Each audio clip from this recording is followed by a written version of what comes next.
هل سمعت يوما عن الذكاء الاصطناعي؟ هل تجد صعوبة في فهم هذا المصطلح؟ لكي تفهم ما هو الذكاء الاصطناعي، عليك معرفة 5 معلومات أساسية عنه.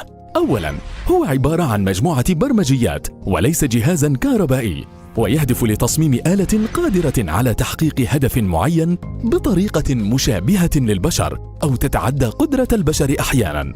ثانيا، يتشكل من مجموعة أهداف وقدرات مختلفة، ليشمل القدرة على التعلم وتنظيم العلوم وفهمها، فهم الصوت وتحليل الصورة والفيديو، والتعامل العاطفي والمجتمعي. ثالثا، يعد البحث فيه قديم ومتشعب، بدأ البحث فيه منذ عام 1956 في ولاية نيو هامبشير في أمريكا.